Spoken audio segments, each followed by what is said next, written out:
دجال کے معنی ہیں حقیقت کو چھپانے والا، سب سے بڑا دھوکے باز اور چال باز۔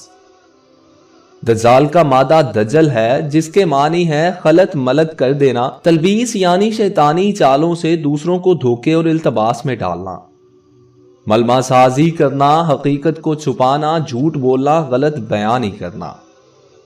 گویا دجال میں یہ تمام منفی اوصاف پائے جاتے ہیں۔ اسلامی اصطلاح میں دجال سے مراد جھوٹا مسیح ہے، جو قیامت کی اہم نشانیوں میں سے ایک ہے۔ وہ آخری زمانے میں ظاہر ہوگا اور نبوت اور خدائی کا دعویٰ کرے گا۔ دجال کی کئی علامات احادیث مبارکہ میں بیان ہوئی ہیں، ملاحظہ کیجیے۔ حضرت ابو امامہ رضی اللہ تعالیٰ عنہ فرماتے ہیں کہ نبی کریم صلی اللہ علیہ وآلہ وسلم نے ہمیں خطبہ دیا اور ایک لمبی تقریر فرمائی۔ اس میں دجال کا حال بھی بیان کیا۔ آپ صلی اللہ علیہ وآلہ وسلم نے فرمایا، جب سے اللہ تعالیٰ نے اولاد آدم کو پیدا کیا ہے، اس وقت سے اب تک دجال کے فتنے سے بڑھ کر کوئی فتنہ پیدا نہیں فرمایا۔ تمام انبیاء اپنی امتوں کو دجال سے خوف دلاتے رہے ہیں، چونکہ تمام انبیاء علیہ السلام کے آخر میں ہوں اور تم بھی آخری امت ہو، اس لیے دجال تم ہی لوگوں میں پیدا ہوگا۔ اگر وہ میری زندگی میں ظاہر ہو جاتا تو میں تم سب کی جانب سے اس کا مقابلہ کرتا، لیکن چونکہ وہ میرے بعد ظاہر ہوگا، اس لیے ہر شخص اپنے نفس کی جانب سے اپنا بچاؤ کر لے گا اور اللہ میری جانب سے اس کا محافظ ہوگا۔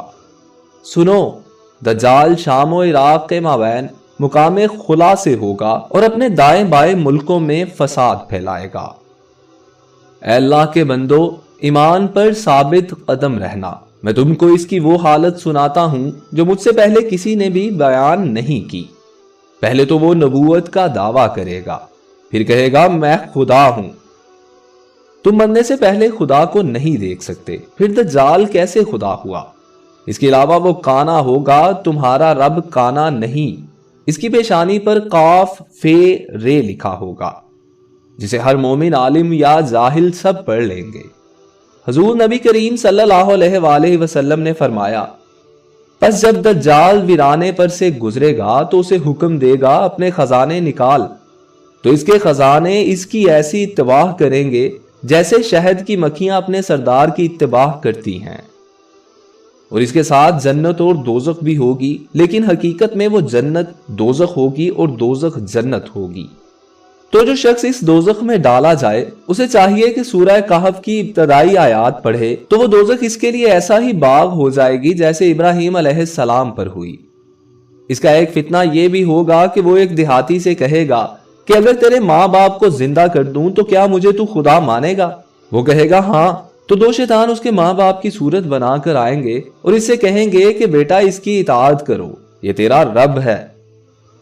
اور ایک فتنہ یہ ہے کہ ایک شخص کو مار کر اور چیر کر اس کے دو ٹکڑے کر دے گا اور کہے گا دیکھو میں اس بندے کو ملاتا ہوں، تو کیا اس کے بعد بھی میرے علاوہ کوئی دوسرے رب کو مانو گے؟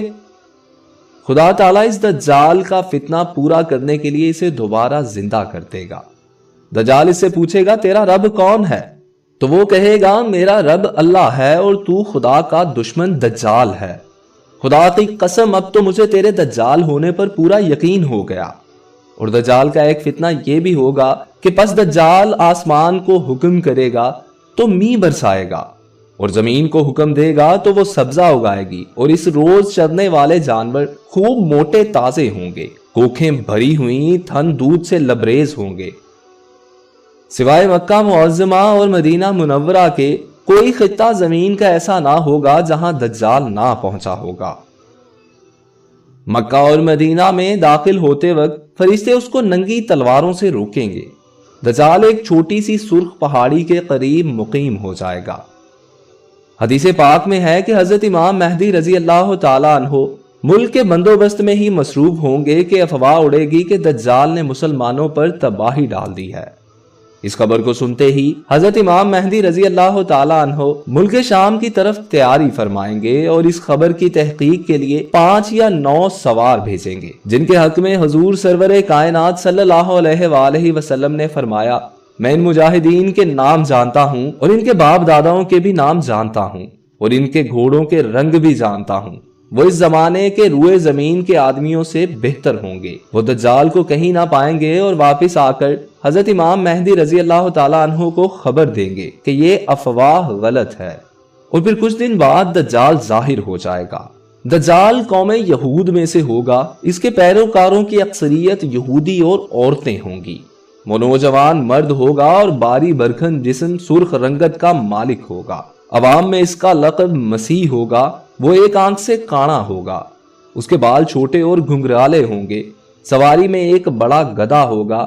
اولن اس کا ظہور ملک عراق و شام کے درمیان سے ہوگا، جہاں نبوت و رسالت کا دعویٰ کرتا ہوگا، پھر وہاں سے اصفہان چلا جائے گا، یہاں سے اس کے ہمراہ 70,000 یہودی ہوں گے۔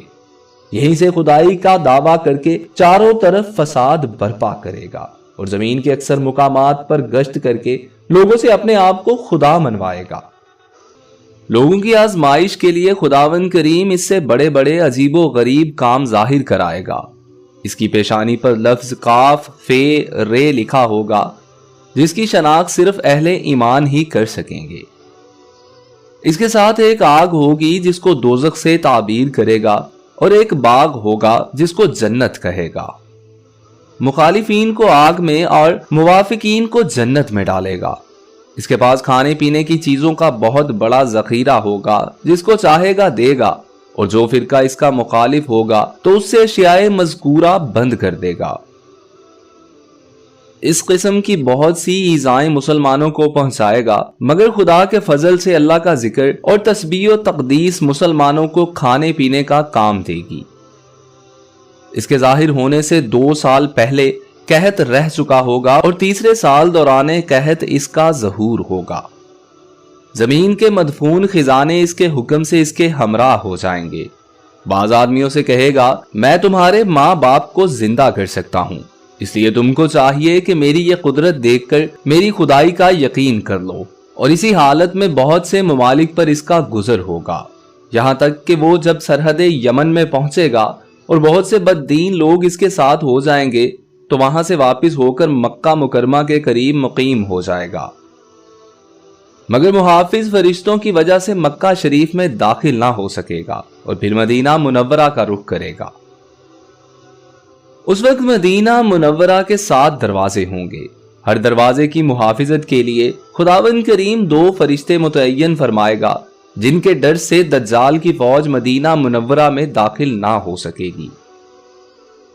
مدینہ منورہ میں 3 زلزلے آئیں گے، جس کی وجہ سے بدعقیدہ منافق لوگ خوف کی وجہ سے شہر سے نکل کر دجال کے پھندے میں پھنس جائیں گے۔ اس وقت مدینہ منورہ سے ایک بزرگ دجال سے مناظرہ کرنے کے لیے نکلیں گے، اور دجال سے کہیں گے تو وہی دجال ملعون ہے جس کی ہم کو اللہ کے محبوب پاک صلی اللہ علیہ وآلہ وسلم نے خبر دی تھی۔ تو دجال غصے میں آ کر اس بزرگ کو آرے سے چیر کر اس کے 2 ٹکڑے علیحدہ علیحدہ پھینک دے گا، اور پھر اپنے دعوی خدائی کا لوگوں کو یقین دلانے کے لیے اس کو یعنی اس بزرگ کے ٹکڑوں کو پھر زندہ کر دے گا۔ لیکن وہ بزرگ پھر زندہ ہونے کے بعد دجال کو کہیں گے کہ اب تو مجھ کو پورا یقین ہو گیا ہے تو وہی مردود دجال ہے۔ دجال پھر غصے میں آ کر اس بزرگ کو ذبح کرنے کا حکم دے گا، لیکن اب ناکام ہوگا۔ پھر وہ اس بزرگ کو اپنی تیار کی ہوئی دوزخ میں ڈال دے گا، لیکن وہ آگ خداوند کریم کی قدرت سے آپ کے لیے گلزار بن جائے گی۔ اس کے بعد دجال کسی بھی مردہ کو زندہ کرنے کی قدرت نہ پائے گا، اور یہاں سے ملک شام کی طرف روانہ ہو جائے گا۔ اس کے وہاں جانے سے پہلے حضرت امام مہدی رضی اللہ تعالیٰ عنہ دمشق آ چکے ہوں گے، اور دجال کے ساتھ جنگ کرنے کی تیاری کی، یعنی ترقیب فوج اور جنگی سامان تقسیم کریں گے کہ ایک دن لوگ نماز کی تیاری میں ہوں گے کہ حضرت عیسیٰ علیہ السلام 2 فرشتوں کے کندھوں پر تکیہ کیے آسمان سے دمشق کی جامع مسجد میں مشرقی مینار پر جلوہ افروز ہوں گے اور حضرت امام مہدی سے ملاقات فرمائیں گے۔ حضرت امام مہدی رضی اللہ تعالیٰ عنہ نہایت انکساری اور خوش خلقی کے ساتھ آپ سے پیش آئیں گے اور فرمائیں گے، یا نبی اللہ امامت کیجیے۔